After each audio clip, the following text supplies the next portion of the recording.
This reading may not resonate with the collective, for it is directed as a specific vibratory band of souls who are here, incarnated on this earth at this time, awakening to their true selves, awakening to embody the true divine. Those that need some extra guidance through the fog, through the noise, through the dense energies of their lives. May this reading provide insights and joy, a little bit of laughter, and a whole lot of love from the goddess, as it gave me life and gave me insight and gave me joy and a whole lot of love. And as I begin this reading this afternoon, the sun is peeking through the clouds quite boldly, saying hello. So what's up? Because we need it. It's pretty cold and snowy here.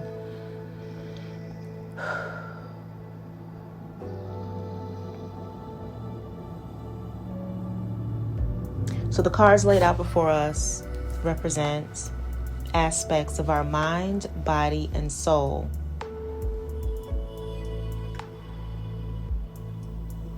that are nudging us for attention, for clearing, for healing, for reintegration, for wholeness. There's also a message from the Divine Goddess Power Oracle Guidebook, or the deck. I'll be reading the passage directly from the guidebook so that we can fully sit in that message from her. There's also a self-care starter here for you.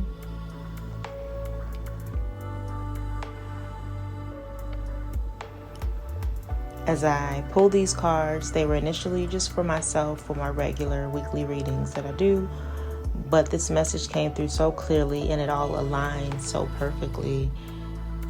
And even as I continue to add to the reading, as I do throughout the day, pull another card, maybe the next day pull another card, and see what comes up together from that reading, and allow that to guide me through the next week or 2 weeks was this instance, because we just happened to just have a full moon, and when I first pulled the cards, it was the last evening of the full moon, and so that continued the day or so after. So again, you'll see the synchronicities and the connections, and my challenge to you is to be open to find the synchronicities and the messages and the nuances in what you hear, and that you don't listen with your ears, you listen with your heart, you listen with your whole self.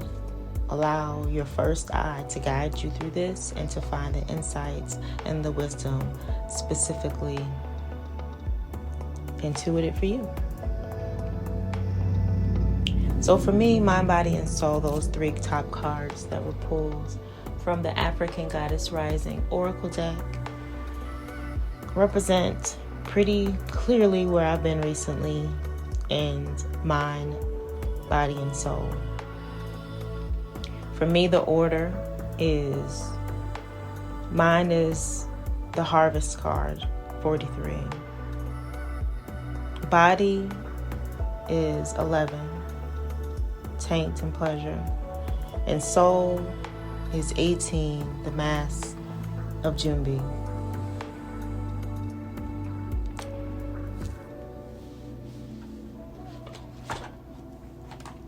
So with regards to all this mental action, all this mental movement, it's time to enjoy the harvest.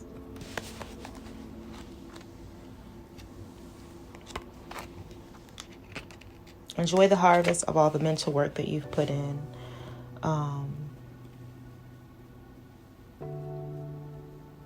She is a high priestess also. One of her elements is water. She embodies the sacred, feminine, and abundance, and again, the joy, the dance. You're being called to, as I am, because the reading's for myself and also for others, to give thanks and know that I'm blessed.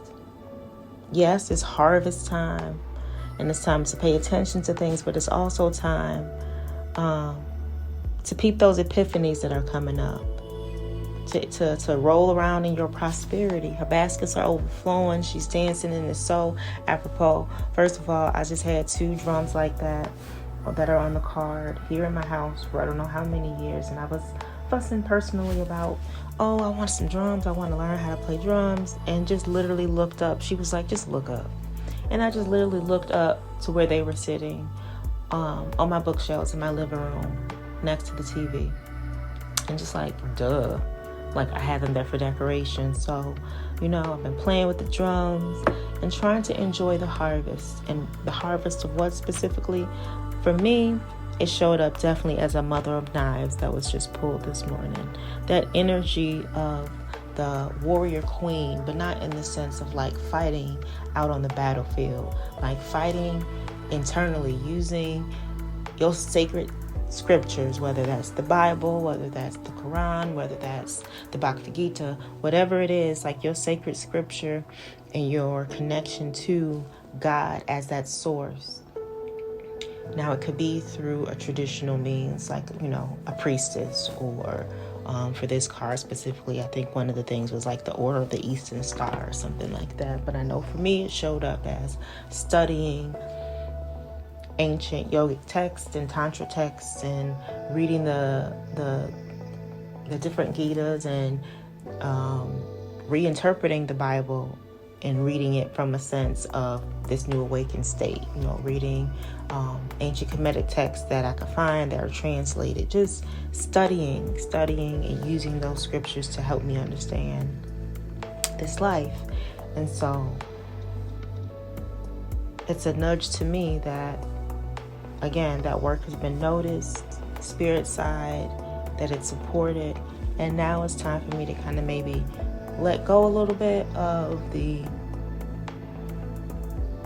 pressure I was putting on myself to be at a certain intellectual, although you can't be intellectual in a spiritual way because the two don't necessarily correlate.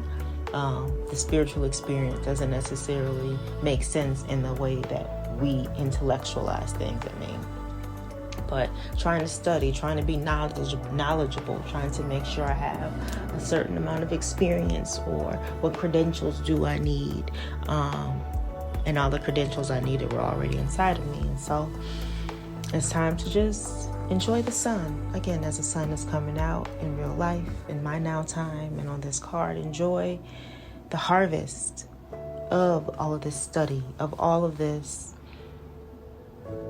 connection to spirit.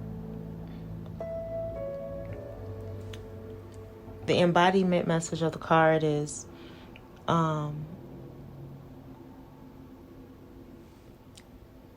we are always prospering. We are always prospering is her declaration. And in that embodiment, it's thinking about the seeds that I feel like I want to sow with this harvest, right? Yes, it's enjoying it, but also being mindful of how I want to share with others the love and the support that I can provide with this harvest, right? Because that's a natural just being of who I am. And how can I share this bounty? Because, yeah, it's fun to be dancing and rolling in it by yourself. But, my mind always goes back to how to give to others and how to do so in a way that I don't keep making the same mistakes others did, men or women in history. Hence the study, hence the trying to cram my brain with things to understand this humanity, this logic thing, this struggle that man has with aligning with spirit, aligning mind, body, and soul. And so in this body that I'm born in, which again, the card is synchronistic because it's 11 and I was born in the 11th month, but also the 11 is the first master builder number, or the first master number in numerology, and it is the master builder, if I'm not mistaken. But at any rate, 11 has significance for me, as is the color purple, as does my body and its orientation to pleasure. Being able to allow myself to be pleasured and offer others pleasure was an interesting journey. And my ability to just enjoy pleasure, and I don't even necessarily mean sexually when I say either of those things, but just genuinely allow my body to be in a state of pleasure, not dysregulation and always feeling like something's gonna happen, or I gotta watch out because somebody finna snap and lose their temper, or I gotta go into an environment where I don't feel safe physically because all the energy is all over the place, or even to the sexual component of being with a partner who doesn't honor me in that way and is just out for the pleasure of the pleasure's sake, right?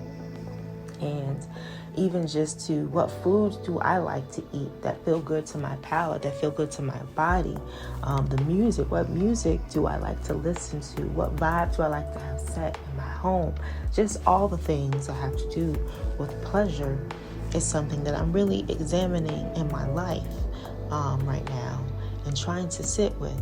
And then the card that comes out with it obviously has to be the Two of Baskets, because of course Spirit ain't gonna be like, nah, we heard you, and then now be like, nah, we heard you.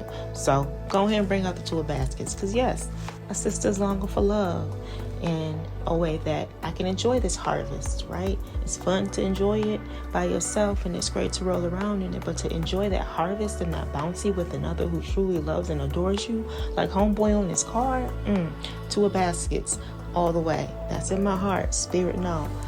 I want that. I desire that. That is already mine. And it only comes by way of absorbing myself in pleasure, not for the sake of exploiting another or exploiting the pleasure or going overboard, but just for the sake of, I have this human body and this human experience, and I'm here to enjoy it ethically, hence the studying and understanding morality and civilization and physiology of my body and getting in touch with the energy and the emotion of the thing, like pleasure for safe pleasure's sake. And of course the protection card comes out as I'm shuffling through my cards that specifically zoning on emotions, because that's the thing I've been saying a lot lately, and I'm not sure where it came from. I mean, I know where it came from in my life, but why it's to the surface so heavily now in this idea of protection and not having been protected in my life, and seeing other folks, like my daughter, not having the protection of men in her life similar to me. And it's just this idea of protection,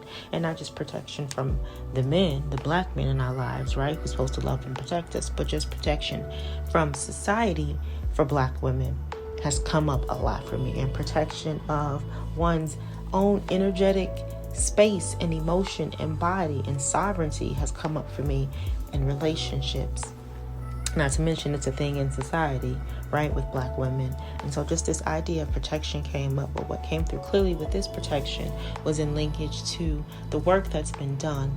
None of my cries were unheard. None of those conversations were in vain or imagination, right? So speaking truly and freely and doing the work after those conversations with spirit and growing and evolving, those things lend levels of protection that nothing here on this planet can touch, is what I'm getting, right? It's a different kind of protection. Now that doesn't mean that physically speaking, pleasure and pain being a thing that's two extremes here wouldn't be enacted upon you in some form or fashion, but just to know that the you that is beyond pleasure or pain is protected. It's something to sit with once you disidentify from this mind and this body, and have faith. The faith card is there in your soul, and allow the Mother of Baskets per se to guide you. And the Mother of Baskets brings us this energy of, she's like like compassion and lovely, nurturing. Like she reminds me, like she's the black woman bodhisattva to me. And so it's no coincidence that she's here. And baskets are love, obviously, or maybe not obviously, you might not know that, but baskets are love with this specific Hoodoo Tarot deck. And she's here. She's reaching her hand out like, come on, baby, I got you. Come on. And you know, I think like magic squares are behind her. And in the book, if I remember, it said like that one is the moon. And we'll talk about Mama Killer, the moon, over there in a second. But again, this was done under a full moon in my time. And so she's calling, and what she's calling for is for you to be mindful of the mask, and not just be mindful of them, but you got a lot of them there, right? Junbi, let me pull her thing out. Where was it? Right here in my face.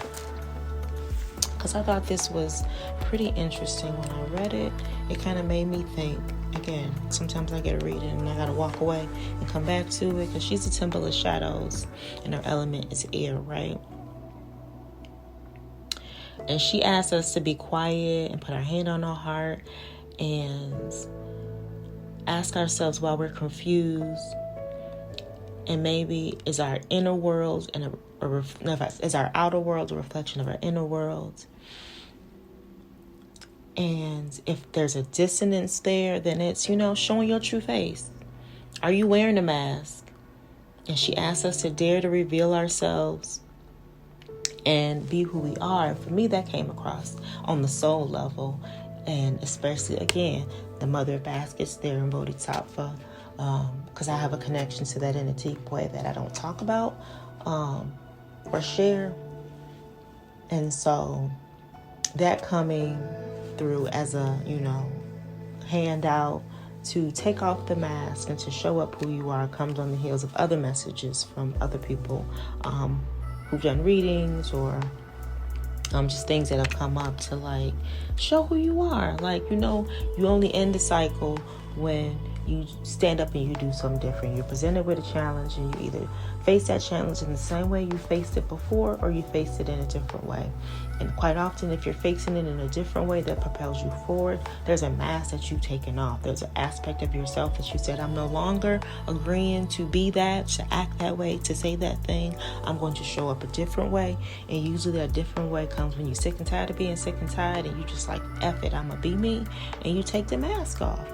And you show up as you, and the situation is propelled in a different direction. And not a you that's a worse version of you or that hurts another so that you can be okay and have pleasure, but the you that is compassionate and loving and fair and thoughtful. And what else with the mother of baskets? So there's something else that was interesting with her, with that energy that came up for me besides the Bodhisattva.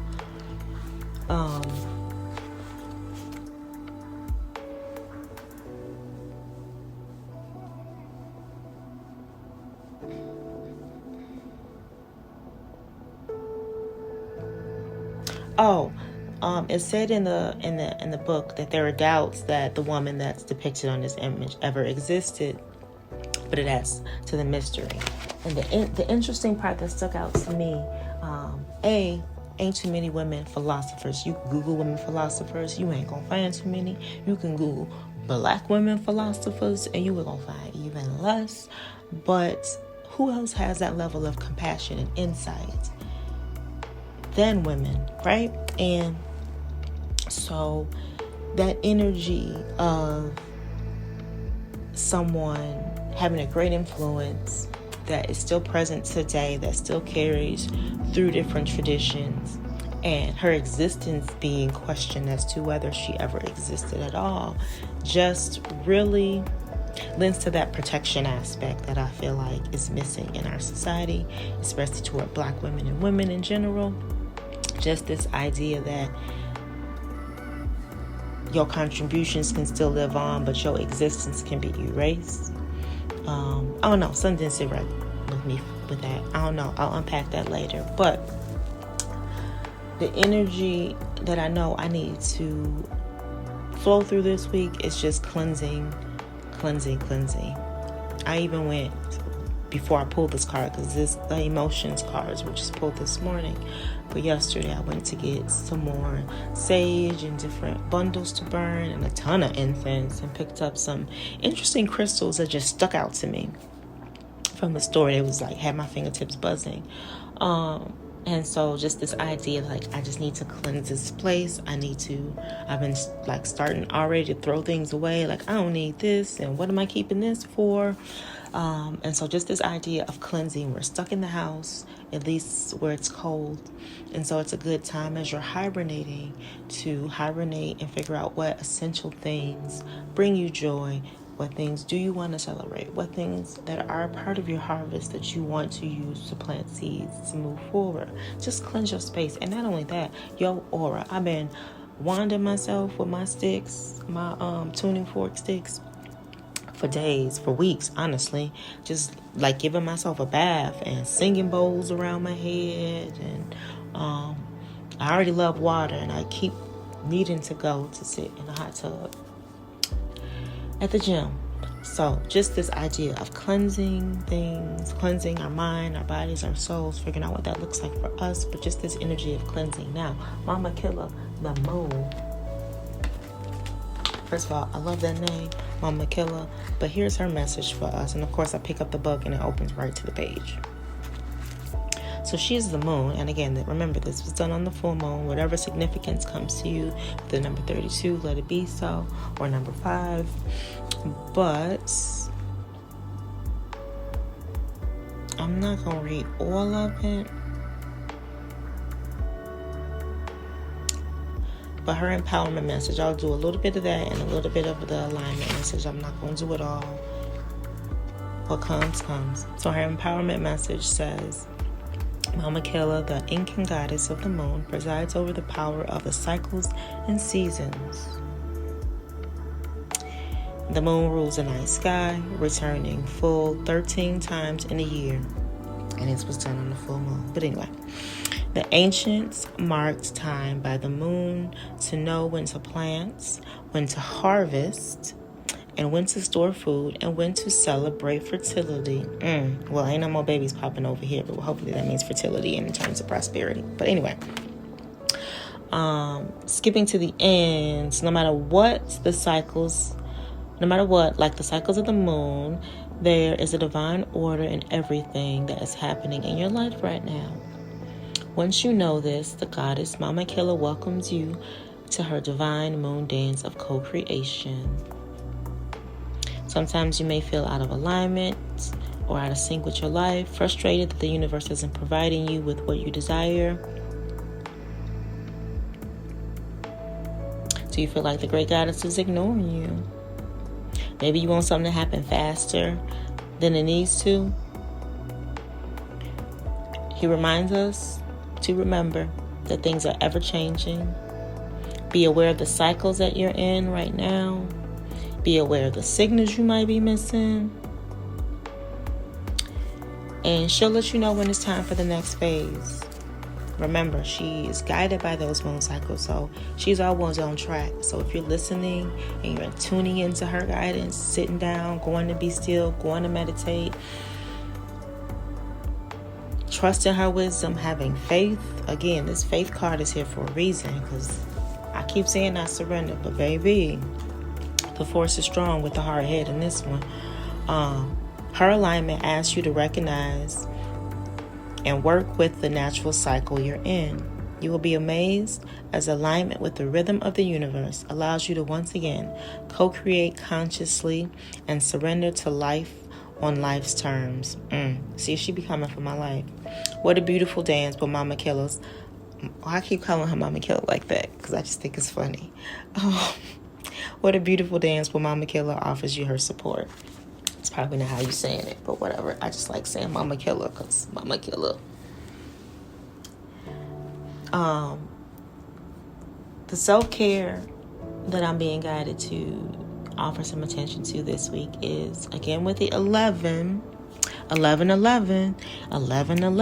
you've been seeing 11 a lot lately, there's something in this message for you. But 11, and I definitely have, connect with crystals.